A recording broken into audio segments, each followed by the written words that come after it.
Jeez. So he's back. He came back. Like, Well, everybody, we thought my dog was leaving, and he decided to come immediately back when we hit the record button.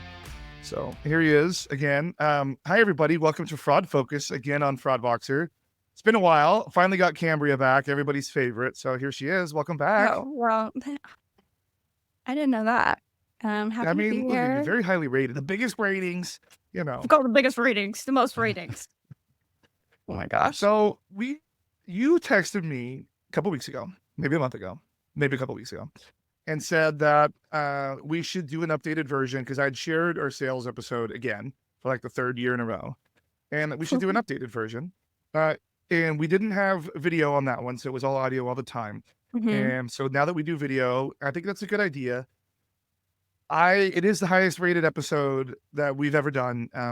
I've heard a lot of companies say they use it as standard listening when new salespeople join, which is cool. They might just be flattering me because they want to try and sell me something. But I mean, that's better than some of the alternatives, right? that is true. I mean, it could have got a lot of hate. It's an episode that I am proud of, though, and I think we did a really good job. So I think that we should. So where should we begin today? Well, so, I mean, like you said, last time we recorded one of these, we've done a couple of them. One kind of earlier on, and well, my career at least, and at least like our working relationship, and then another one a couple of years ago.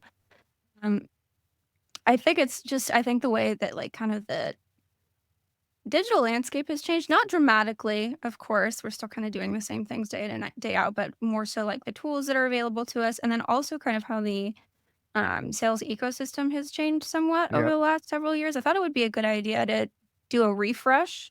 Not that what we talked about previously is no longer relevant. I think it's more true than ever, but I wanted to talk to you and get your perspective more about like what's changed as far as your experience being sold to. Like selling kind of is the same. Like I said, our tools change, the ecosystem changes, but we're always trying to sell things. We have, quotas to hit and targets to hit and things that we want you to buy. We want to get paid, right? So I'd like to hear more about, your side, how things have changed for you, because I feel like with those changes, the experience has changed more dramatically for you than it has for sellers.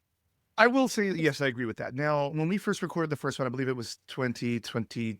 I think it was like the end of the year. It might have been 2023, maybe the early end. It might have been 2022 though. Pretty sure it was 2022. But Time's a flat circle, yeah, it really is. You said that on that last one too, by the way. I always do.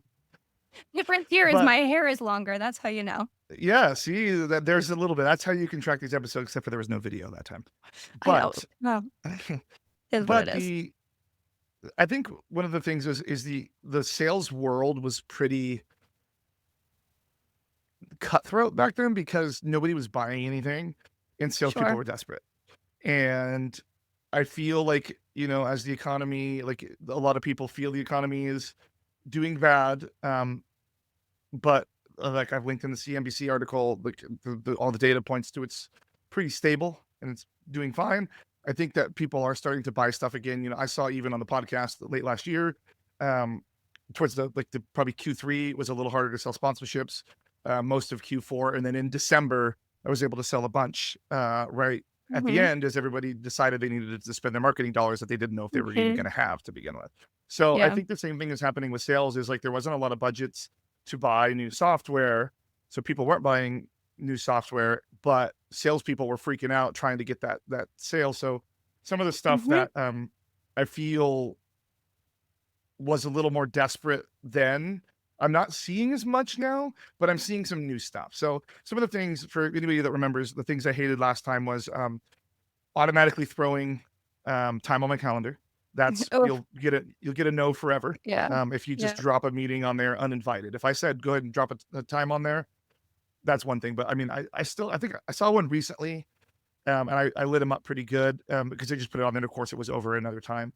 But I use Calendly, so if I want to hear something, I'll send somebody a Calendly link that will make it an appropriate time. It actually merges all of my calendars, my work one, podcast one, all that, my personal one, everything. This isn't sponsored, but maybe. I mean, My yeah, Calendly, but Calendly, my phone big number. Calendly fans over here. Yeah, that is by far one of the best workflow tools I've ever used. It was Calendly. Like, I know we've talked not to like just jump over on the side on that, but like to be able to send a link and then just it goes away and I don't have to deal seamless. with. Here's my times that I'm Oh my available. It's like, gosh. you pick a time. You It's pick a my worst time for you that nightmare. works. It's Yeah. amazing. Coordinating So across time zones. And I just have to say, it's remarkable to me that anyone still puts just throws time on calendar. It's in I such would say poor it's form. older sales folks. Like, Okay, you again, know that's what? the That's wrong way to say it, more fair. seasoned sales That's folks. fair.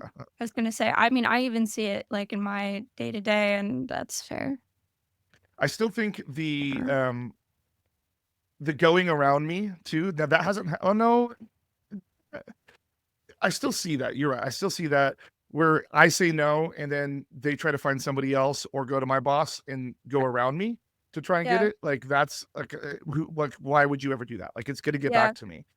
That makes So sense. that's a I think forever my no. perspective has changed a little bit on that one, so Sure, I wanna let's put a hear it. pin in that so we can come back to it. Yeah, I mean, let's do it right now while we're talking about it. What's Okay, fresh on the mind, and sure, then we could talk about in the second half some of the new stuff that I'm seeing. So sure.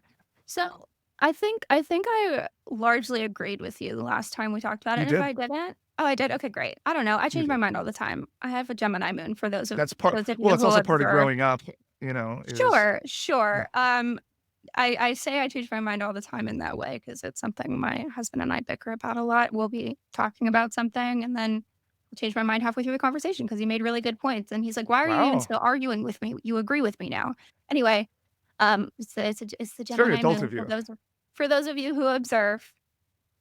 That's Love very to change adult. my mind about things. Anyway, um, I think my perspective has shifted just as I have spent more time in a role that's more involved with the actual, like, prior to being a customer sales process. I mean, I've been on the sales side for a long time, but the majority of my career was post-sale sales. So, like, customer success, account management, upsells, account maintenance, management, stuff like that, growth of it, like land and expand. That was my spiel. We already Okay. had our contacts, had our buyers. We very rarely were put in a situation where we kind of had to maybe consider going around your champion or your primary contact, right?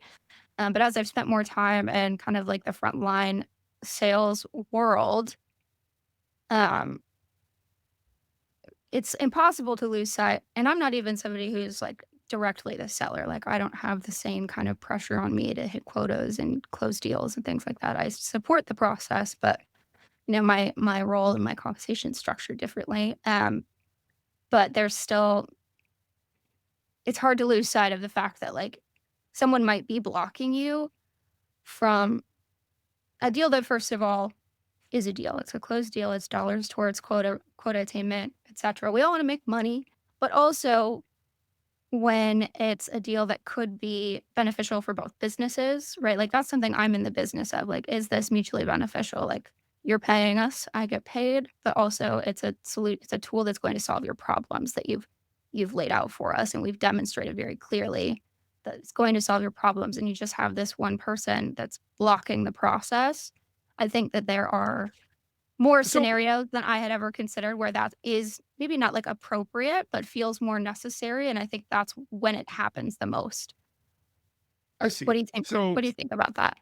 I mean, I think if there's a person that's supposed to be the right person that makes that decision, like so, let's say a daily user, a daily driver of the product, uh, they that no should be the right no because a great example is like, I use the fraud product. Well, my staff uses it, and I'm involved in it, and I use it. Mhm. But like, obviously, I make sure that they are happy with what we're going to purchase, and because they're going to have to use it every day. Sure.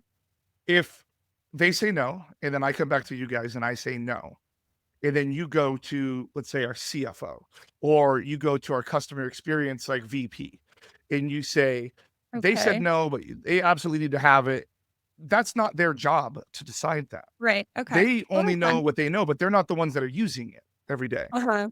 I know how my workflow needs to be, what my current workflow is, and what the future workflow would look like. And if those things don't line up to what I need them to be, it's not a good move. But if you Mhm. go and you take my CFO out to a bunch of steak dinners and you promise him the world and he doesn't even know if that's important or not, like that's not a relevant person to be talking to about it. Sure. Like hopefully that person that you're buying those steak dinners to that's not actually the daily user of it has a good enough relationship with the person that would be in order to take those sorts of Mhm. questions back, is this good? And then go from there. Yeah. I think that like if you're looking at it as like if you went to a frontline analyst, for example, like an entry level analyst, and you asked them, "Hey, this is Forder. This is what it looks like. This is what it does," and they're like, "Nope, don't need it."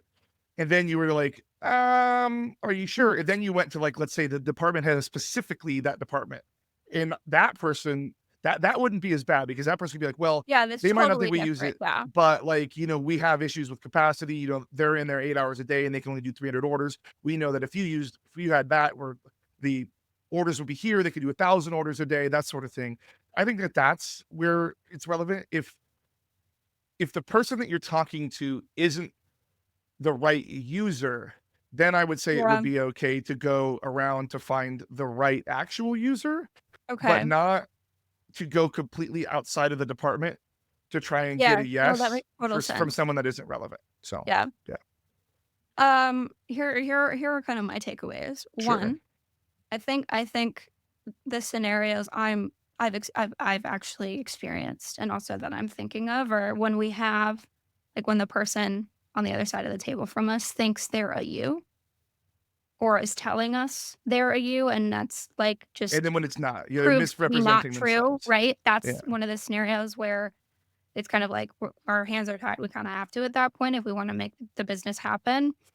Um, Second takeaway here is every sales methodology I've, had to comply with. We love structures and checking our boxes and filling out the forms or Of whatever, course. medpic or challenger sale Get or that keep that whatever. pipeline updated, Gotta make keep sure that every pipeline. quarter you Yeah. go into that meeting and what's your pipe, what's your warm, what's your cold, I don't Yeah. know. Yeah. The longer I sell, the more I see the value in it. I guess just set a baseline for these like hypotheticals and thought exercises and even real world situations like this where like being what's the word I'm looking for? Having like a high integrity sales process, and by like high integrity, I mean High like integrity structurally. sales process. Structurally it has high integrity. You avoid these types of scenarios in general, or like they occur much less often because you a lot of like MedPick, for example, or Challenger sale. Well, maybe not Challenger sale. It's more of like a theology. With a childhood champion sales type stuff? That sort of thing? Uh, we don't need to get into it. Anyway, MedPick was what Porter uses. I don't know if I'm allowed to say. No, Who cares? Whatever. I don't know. That's what we I use. will And say that like, your company has been very supportive of you being on this show and talking about them, so I have a feeling that oh, they will great. not Well, be Porter upset uses about it. MedPick, and like the whole idea is that going into a deal, you know who the not just who like your champion is, which is like the person who loves the product, right? But also who the buyer is and who like the economic buyer is what it's called, and then also the technical buyer. And sometimes they're the same person, sometimes it's not. But then also like who signs the actual paperwork and who owns the budget. Like it's really important to have those things clarified like as early on in the process Mhm. as possible so that you don't spend, 5 cycles talking to someone who is Did you either hear that? pretending to be I did, That pretending to be a Jordan Harris that was or my clumsy dog throwing his bone down the hall on accident. incredible. Does he, Ugh. like, whip it around He and then he does, loses but he it? also he doesn't hold things in his mouth, like, super grippy. Yeah, So he doesn't destroy toys, he just yeah. chews them. He just holds them, So yeah. sometimes the weight of the bone is off his stuffies, so it just, like, falls out of his He just mouth, kind and of, then he like doesn't know what to do with it, and he looks at it, yep. but he just brought 3 different bones in this room. I can't turn the camera to look at him. Um, but he brought 3 different bones, and now he's laying on top of one, chewing on the other while looking at the other one. Precious So, angel. he's Oh my pretty god, I'm adorable. gonna cry. Oh my god, So I'm gonna cry. What an aside. All that to say is at salespeople get good, is what I'm saying, so, I think. okay, that's Like, I very, still I still think it's appropriate to go around whoever we're working with, but if we are I would approaching say the I wouldn't be sale mad yeah, about it if it was the scenario I described, but also some of the ones that you did. So let me yeah, tell you a little bit more about just like to before we as we wrap up this particular section. 'kay, Um, for me, for an example, like I get to choose which software I want to use, right, but I also have to fit the commercials of that software exactly. into my overall budget when it is appropriate. So let's say I wanted to buy, Forder right now today. I would not be able to, I could say, yeah, I want to buy it and I could make that decision, but I don't get to buy it until the budget is allocated. So I would have to go Yeah, through a budget cycle. So I'd have to do like a capital steering committee if I wanted to do it mid, which sure. is really hard to do at my company. Sounds like But if yeah, I wanted to do it at the end of the year, I would have to start putting it in and I would have to start justifying it. Now, right. even if it's incremental, like let's say I gave you like one piece of my business instead of like the whole nugget, just to get your foot in the door, that would be something that I would have to make a case for. And I could say, yeah, Sure. I want it. Yeah, I need it. But I have to show the value. And this, it might make my world so much easier. I might save, Yeah, you know, half of my employees' time every day. But if I was to save half of my employees, all of them, every single one of them, all day, that's only hundreds of thousands of dollars. That's not millions of dollars. So I can't necessarily sure. say that my project is worth that amount, like more than another project. So I could Totally. say I want it and I have the power to make that decision. It just might not happen as fast as the salespeople on Yeah, the other end want. totally. Totally. And I think that's just another thing emphasizing my point about like having a high integrity approach to your sale accounts for those kinds of things. So someone who is good at that, good at selling, will work with you to enable you to have those conversations in a way that again is mutually beneficial but sets you up for success in having those conversations so that you don't have to prolong it. We don't have to do Yeah. this back and And I forth, will say, putting you in a weird position, right? and like I try to be pretty open with my salespeople about like how long our contracts are and Mhm. how long things are. I think a great example is I bought a very popular old school fraud tool at a company of mine almost 9 years ago now. That's crazy, by the way, but it took them 3 years to get that deal because that's just how long it took at a Yeah. company that size. Yeah. Uh, at at at Ticketmaster, 18 months was the average sales cycle, and at this company, it's 6 months a year. And I would say a lot of the new companies in our space and some of the new salespeople don't understand that. So I've had like already salespeople like I wanted to kick the tires on their product, and the fact that I'm just not moving forward frustrates them, and they're like, "We're never going to do business." I bet, and it's like, well, now that you say it like that, probably not, Yeah. because you're not willing to be patient. And I honestly don't think a lot of these companies are even going to exist in 3 years. Like I've seen so many come and go. They had the biggest booth at MRC, and now they don't have a booth at all. Uh, so I'm sorry, I'm not just going to just flip a switch and turn my business Sure. over to your company that just started last year, and you got salespeople Mhm. fresh out of college, and you don't even know what a chargeback is. Not gonna happen.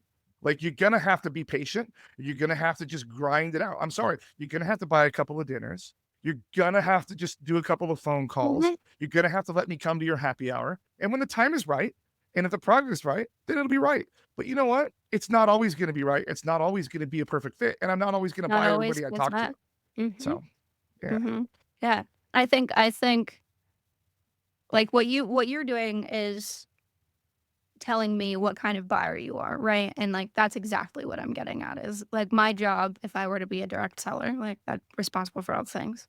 Like my job is to get to know you and figure that out as early as possible to avoid that contention and that tension and that conflict, etc. So that But here's the when the thing. It's deal is like right, the deal is right. it's some companies have figured it out and have learned to play nice with me. And some even that know me still haven't figured it out. It's like I move companies from time to time, and I don't go to small companies. I go to big companies. And what I need at this company, what I needed at my last company, and what I needed at the company before that are all very different Mhm. products. So if I'm kicking the tires on your product, it might not be right at this company, but it could be right at the next one. And if you're a dick about it, I probably will remember that. Well, I'm not a probably. I will remember that, everybody. I will 100% remember Jordan that. keeps a burn book, everybody. Just kidding. Yeah, I do. It's right up here in my head. Mental burn book. But if someone's not willing to wait or not willing to deal with me taking 30 whole minutes to find out about a product, then you're not going to get the millions of dollars from me ever, or no matter where I'm Mhm. at. You're just never going to do Mhm. it. So, like, I hope that your VC money is great and tight, and I hope you got a real nice house already because I ain't going to be contributing to the bottom line at the end of the day. So, I think the kind of how this translates maybe to salespeople is you might not get the deal that you want at the company you're working at right now. I've closed a couple of deals in the last year that are accounts that I'd been like my team or like my roles had tried to get into in the past. So it's like this is like a decade long Mhm. sale, basically, which is like a crazy thing to think about. 5, 10 years trying to get into a business and sell them a product. And it wasn't until Yeah. I'm at So the what if quarter tomorrow now and I it's the went to right a fit, company? etcetera. Yeah. What? What if tomorrow I went to a new company, like tomorrow, Mhm. startup, and they were like, "You can't have staff, but we'll give you budget to buy software." Like, and then I was like, "Okay, I need a fraud tool. I need a chargeback tool." Okay. Let's say the payments were already done. The second I walk in the door, I'm gonna go down my list of the fraud tools that I know that work and who haven't pissed me off as salespeople. I'll make those phone calls. Yeah. And then the same thing's gonna happen with the chargeback. The people that haven't pissed me off, show me your solution, show me your integrations, who you're partnering with, you know? And then if I could make those decisions, I'll do it. But guess who's not gonna be on the list? Anyone that just didn't have the patience for that 30-minute phone call that we did in Mhm. the past. You know, it's not going to be worth my time to go and deal with that. I'd be frustrated with the salesperson, Yeah, for sure. frustrated with an integration because it's a top down thing. If a single phone call is frustrating and the fallout from it's frustrating, it's a company culture thing. It's Mhm. not. It's that there's a high pressure sales. It's a sales manager that's probably from outside of this industry that like doesn't Yep. understand it and thinks that like selling software is just a 2 day long thing and like why couldn't they spend Yeah, five like hundred with thousand dollars Adobe or tomorrow? You know? whatever. Yeah. Yeah, it's Yeah. and I see these things all the time, and it's just I don't want to do business with a company that has culture like that because Sure. they're gonna be non-existent on the phone calls. They're not gonna support their product well because it's a sales company. It's not a software company. Mhm. Yeah, and I think that's actually the point I was trying to make is tenure is really important in this industry, whether we like it or not, on my side of the table rather. So I think what I was trying to say is if you're struggling to sell now, just give it some time and maybe not in your current role, but maybe you bounce to a different I mean, this is a pretty good space. There's a lot of opportunity There to make is, some good and like money, in right? So if you're not a good fit for selling that specific product, that might be what it is. Go try selling something else. You might be the right fit for the right company at the right time, and might all be kismet, and what you're doing right now is not. That's what I was trying to it's say. it's interesting because especially the new salespeople in this industry that get like super frustrated.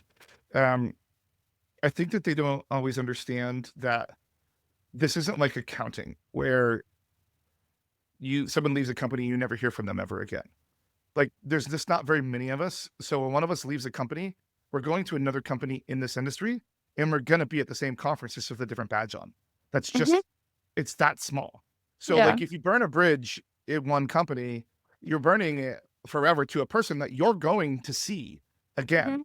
Yep. 100%. At the next Like alumni event. That's what I like to call some of the yeah, and tranches of it's what it just feels like it's like. gonna and I promise you at the happy hour when I have my cocktail in my hand and I see a really bad salesperson that did something really, really egregious, I will say, "Hey, see That that guy. person right there? This is what they did."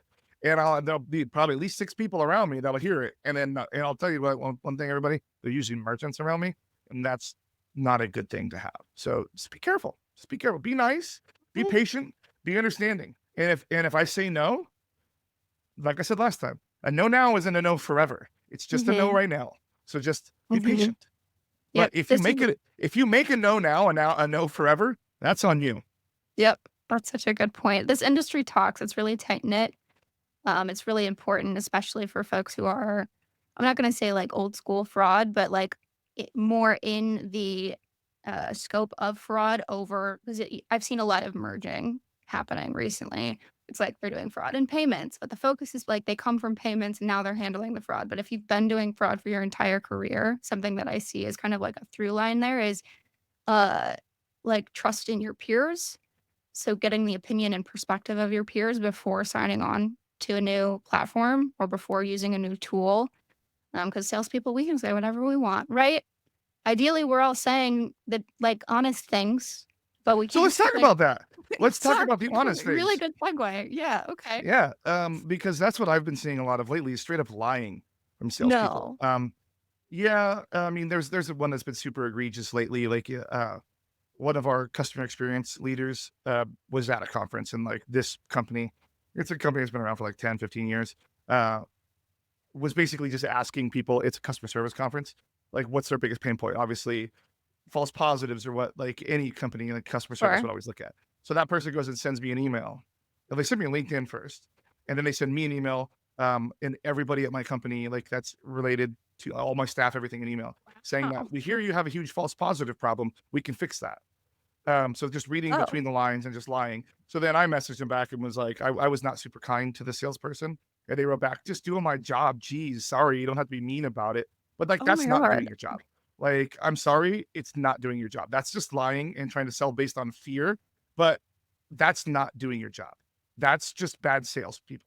And I mean, I already was never going to buy that company, but I am going to at this conference coming up. That's my one that then at the happy hours that I'm pointing at every single time.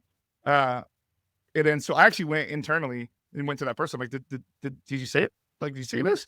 And she clarified what she said. And then there was another guy that was there. He's like, I was there and I saw that happen. Which, like, what do you expect is going to happen at a customer service conference? But then to go turn around and say, like, you suck at your job, we can fix it. Where it's first of all, know your product cannot fix it. It's not a good product. It cannot fix it. It's vaporware. But to like, that's how you're going to try and sell it. Then you send an email to everybody on the entire registration list about it. No, like we're not doing business. We're never doing My business. flabber has been gasted. That's crazy. What I think you should do is post the receipts, maybe not like with the name, but you know, people post like the text or email blocks. I think you should do that so people can see what it was that they said because that's crazy. Well, so last time I did that with another one of these vaporware companies, it got a lot of attention and they got really mad. Well, yeah, don't say who it is. Just block out the names and do you know how to do that? I, I'm just kidding. he's Jim. How do you work this I can dang help. thing? I can Mm, help. You know how to turn um, a, let me a, think about a that. print a PDF? Let me think I think about that. I think that would be I'll think about funny. Up to you. it. Yeah. That's Um, crazy. yeah, that was that was when you said you wanted to do this. That was like the first thing that popped into my mind was like that this We used happened. to live in a society where people were polite over email. I Wow. think it was just funny that they got so mad when they got called out on the email. I'm like, Yeah. I Like mean, that's I more didn't need like to be nice anymore. it's specifically the way they just what's the word where you cast they just cast a wide net, but there's a different metaphor I'm looking for here. Whatever.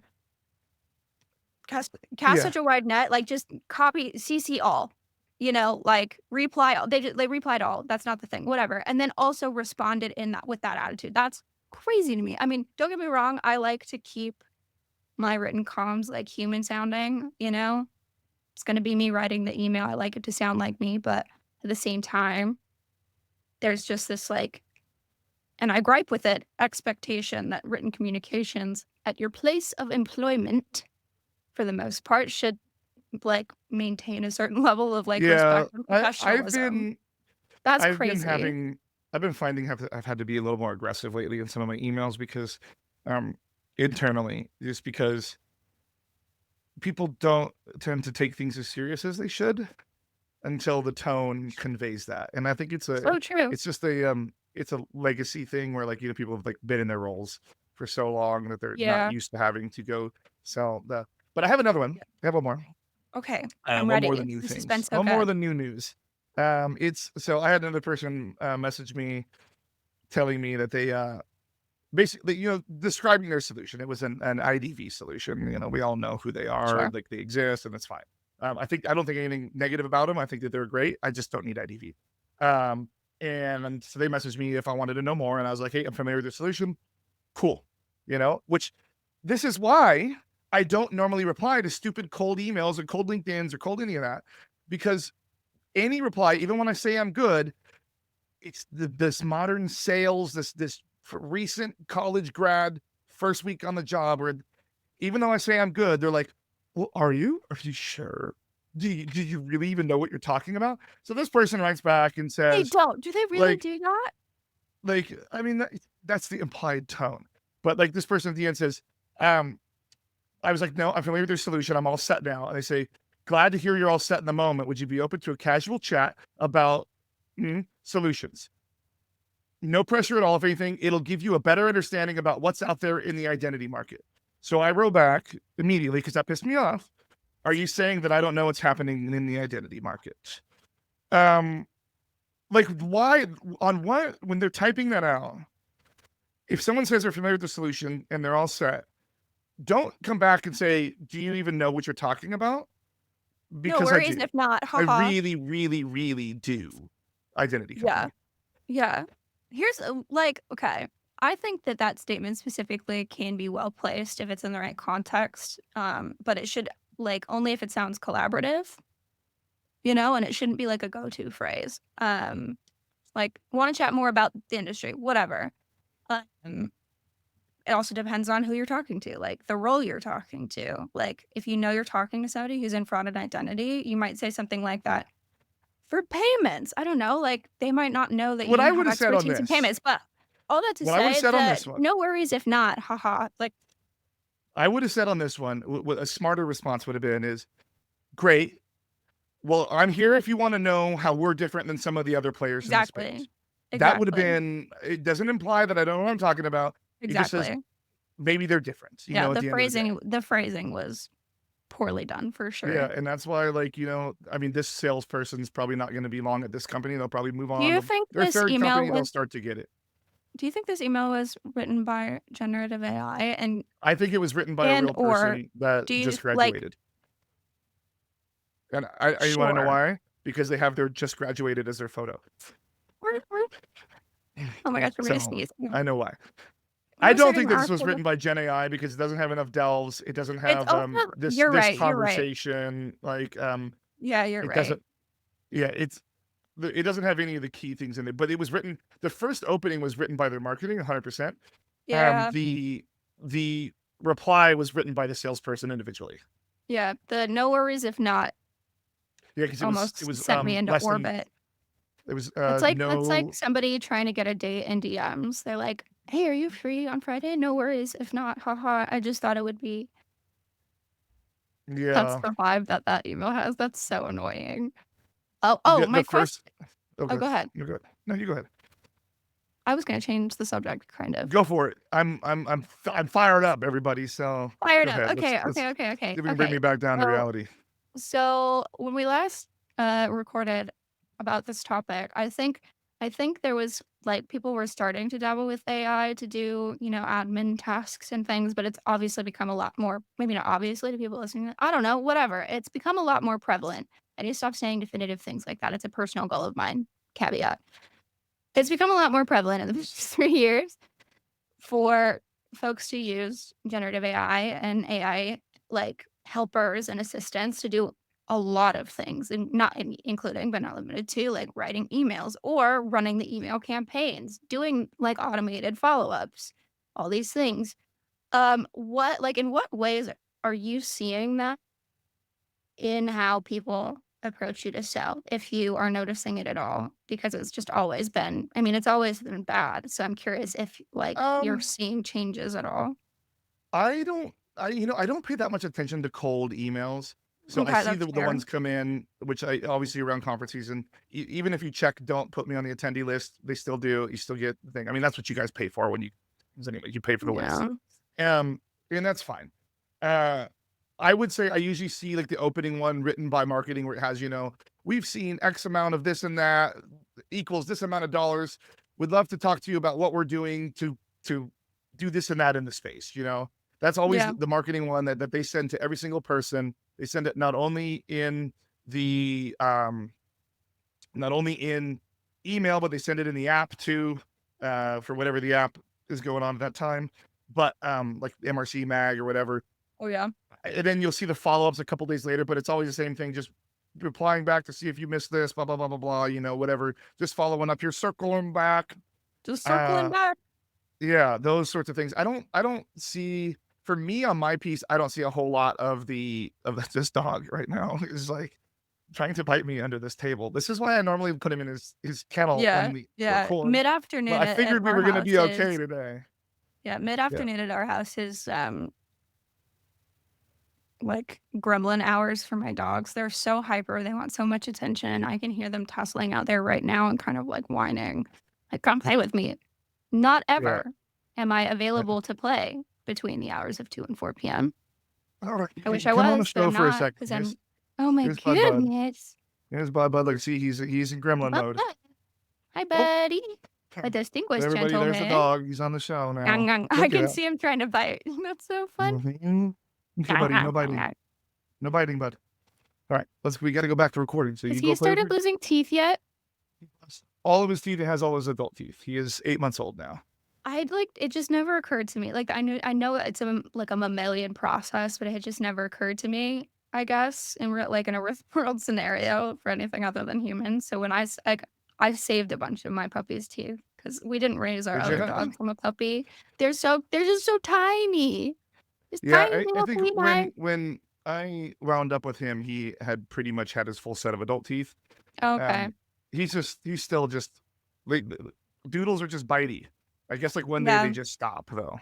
So we'll see. All right, bud. We got to go back to recording the show. Thank you for making your appearance. Appreciate you. Wonderful guest star.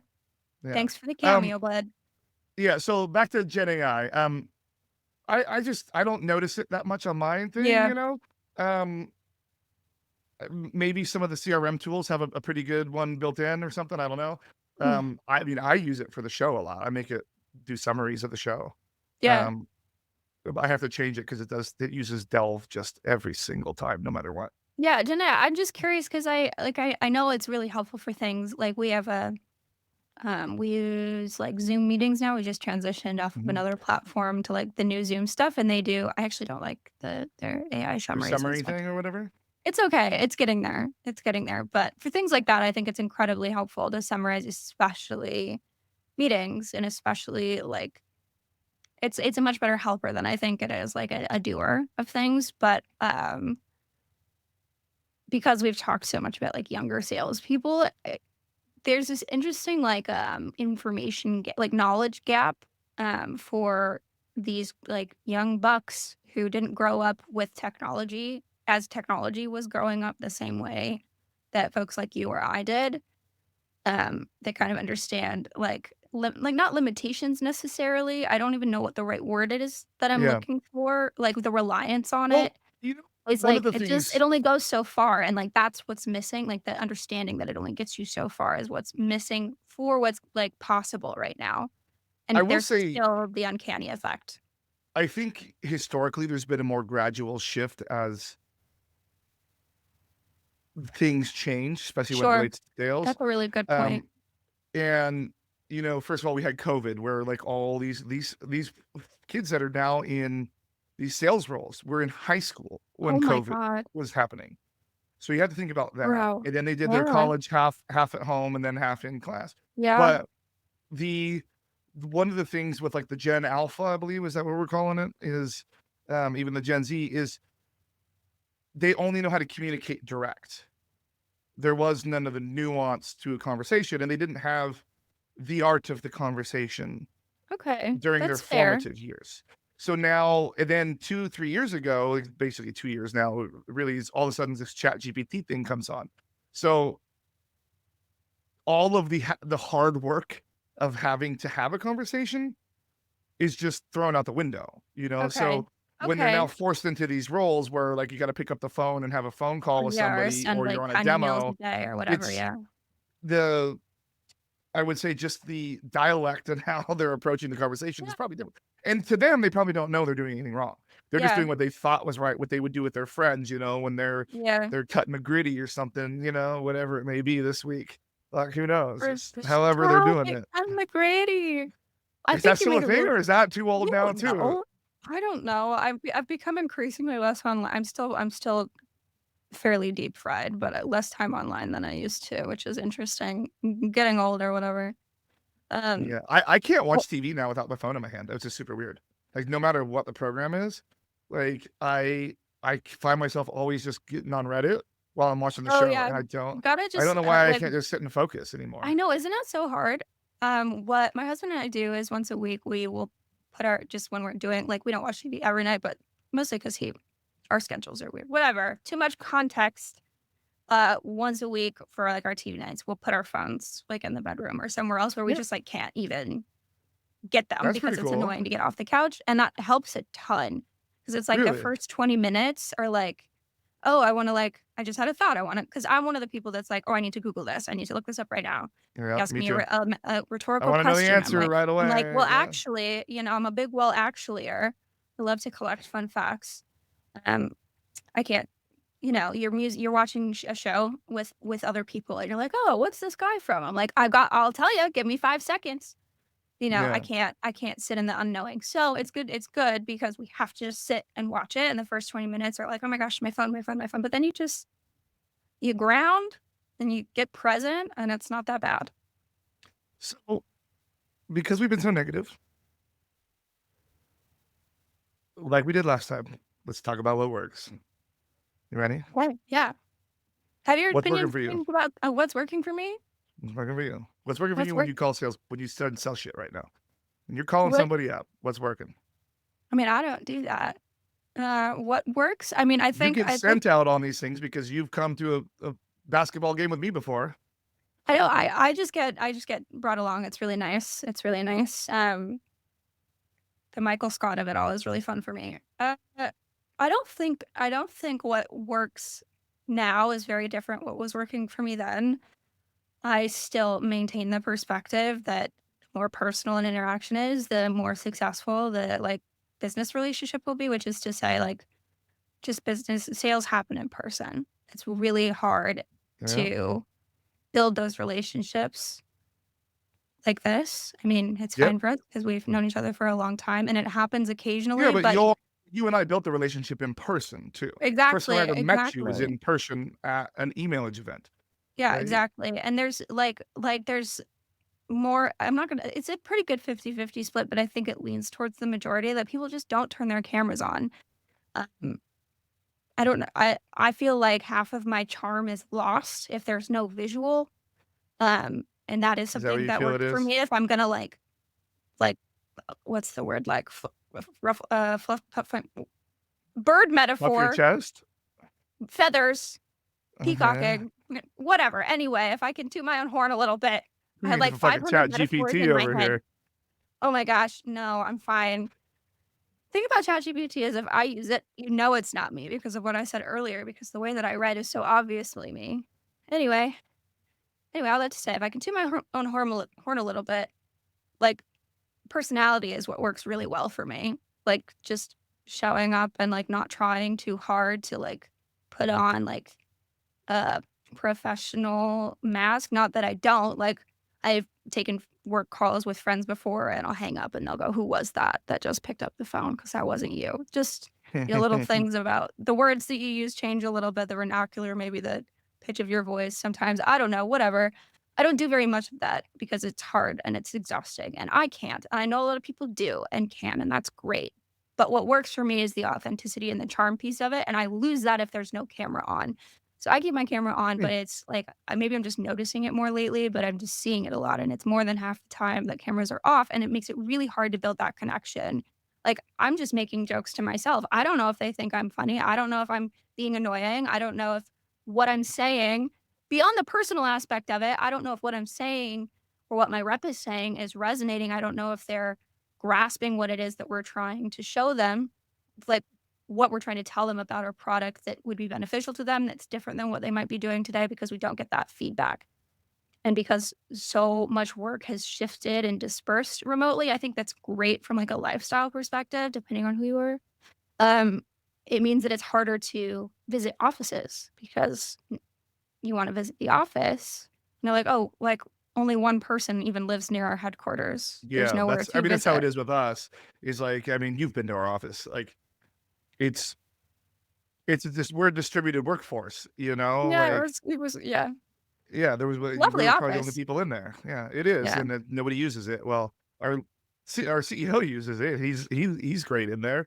I can always know he's gonna be there, and usually our CTO too, but other than that, a couple of random finance people and then Yeah. about 300 empty chairs. Yeah. So, All that to say, that's still, I think, what works the best. And then mhm. the other thing that I have been paying more attention to is what I was talking about earlier, just being really intentional about how you're approaching the relationship with the person that you're selling to, making sure you understand the whole Yeah. environment around the business that you're trying to do instead of just my product is great. here's what it does. We can like, here's the proposal, and then trying to like close a deal from there. It like never works that way. And if it does, it's a miracle, but then it ends up being a really, really, really poor onboarding experience for that merchant. And then they're going to churn and know it. Like that's bad for business too. So that like those are the two things that I would say. So that's what's working for me right now. I think I'm gonna agree with you. It's the in-person stuff.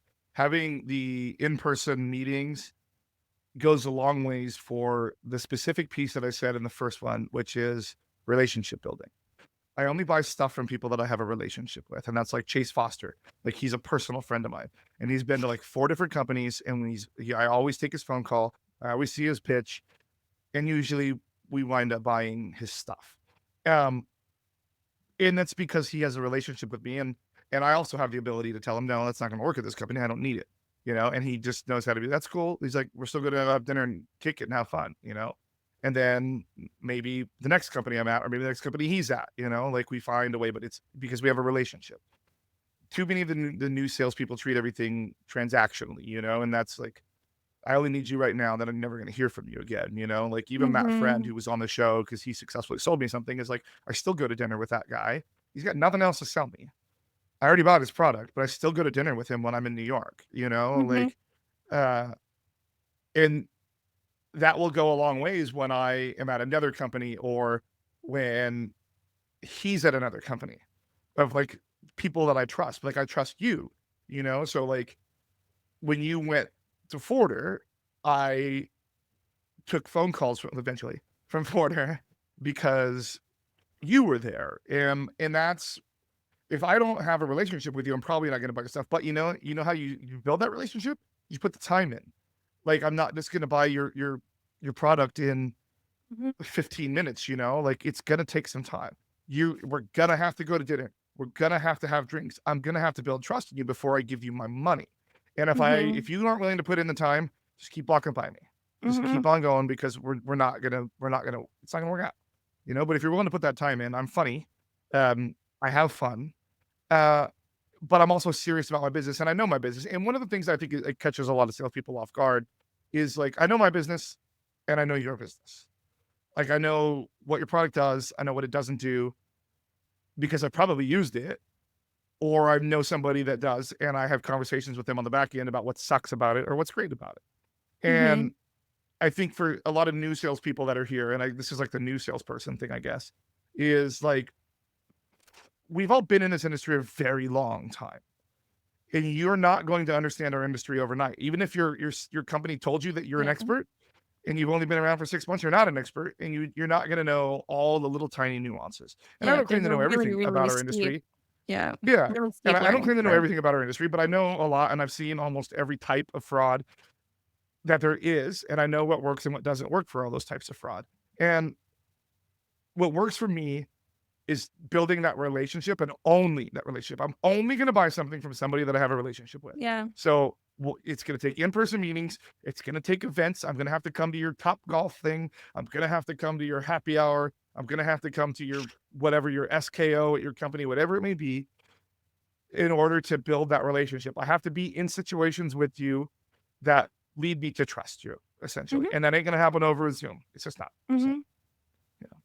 What I wanna add to that is a great way to build trust, and I think maybe this is presumptive of me to say or assumptive of me to say, but I think one of the ways that I've done that with you over the years, mostly because I like people to like me and trust me, is instead of, every time I go to a new company, which doesn't happen that often, but it's, "Hey,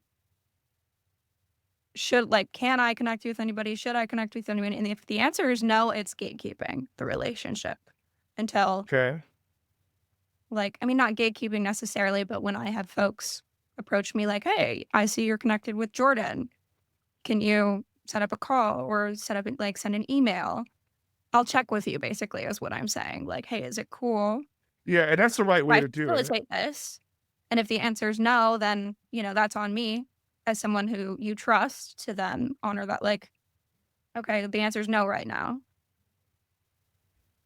but it's not a no Uh, forever." And, it's important to yeah. respect respect the relationship in that way. So, if you're the one doing the selling and you to your point, like with Chase, when if he were to approach you with a new product, a new company he was working for, and it wasn't the product that you needed or were interested in right now, and you told him no, like that would be enough. He'd still maintain the relationship with you because Yep. that's more important than the deal. Because Yeah. the And relationship will result in a deal eventually, probably, but yeah. it's the important part of it. So I think it comes back to this time on this episode. A no right now isn't a no forever, as long as you build the relationship. So, And it any doesn't closing have to words? be, yeah, the building the relationship doesn't have to be the whining and the dining. It can be, hey, I'm in town. Let's grab drinks before Yep. you head to the airport. We've literally done that. Yeah, we It, have done that. Is that place still there, by the way? yeah. Bitter and Twisted? For my Phoenix homies, Bitter and Twisted is a delightful cocktail bar. There's some really great mixology here in the city, so it's definitely a good place to stop. But you can't really go wrong. So Yeah. there's that. There's that. Or just, checking in about conferences. If you're going to a conference and you want to connect with like that's a really good opportunity, especially if it has been a no in the past. Like, don't view Mhm. it exclusively as oh, they're going to this conference. This is my in. It's like, Yeah. Yes, we're all please going don't to do be that. there anyway. We're all going to be there Yeah. anyway. Take them What for a I quick would say is, bite, like, grab shoot a that coffee, email whatever. over to someone, Yeah. "Hey, do you What's have up? time to see what's changed, what's new?" And they may say no, they may say yes. Yeah, show me what's new, Yeah. you know? Yeah. Like, we've built some cool shit. Like, I've had a lot of companies that literally reach out to me and say, "We're doing some cool shit." And I'm like, "Okay, that's not a normal way to talk Yeah. about it. So let's see what you're doing." So, yeah. Yeah. The whining and dining is Um, great though, and I know we all Whining and appreciate dining is it. great. I love my We all steak. love expensing business meals. I know that. Lately into But it doesn't seafood have to be too. that all the time. Yeah. Lately into seafood though, but, Oh, experiences are always fun, you know? okay. Yeah. Mr. Sophistication over here. Well, Seafood. like I'm talking like basketball games. It's harder to talk at those things. Blackpink Oh, tickets, so true. Oh my gosh. Yeah. So true. yeah. I've always wondered Yeah. about that. They're so fun, but like shouting at each other the whole I time. think if you do like sports games, it's better to meet up ahead of time, For sure. have that conversation, and then say, "All 100%. right, we had our conversation. Let's Yeah. go enjoy ourselves." Yeah. Like, don't So, just like take them to a concert or a game or whatever and like call it good. Like, not, that doesn't do anything. You just paid for them to go to a game, basically. You didn't really do anything with them. yeah, Anyway. good point. Well, this was fun. Yeah. Hopefully, we didn't sound too negative this time because I was I think pretty on it was fire at the great. beginning. Okay. I don't think I could tell really. I knew you were heated about it because we texted about it, but I think you came off cool, calm, collected. Let us know in the comments, chat, Oh I guess. no, yeah. Let us know in the comments. And And this is I'm asking we for engagement, comment on our etc. hair. Also, You know. I think this is a really good dialogue. So for if you're on Jordan's side of the table, I know you guys have opinions. I love to hear them. Okay. And if you are a seller, by all means, like I said, I'm not a direct seller. I'm part of the process and I get involved, but it's not my responsibility to close those deals.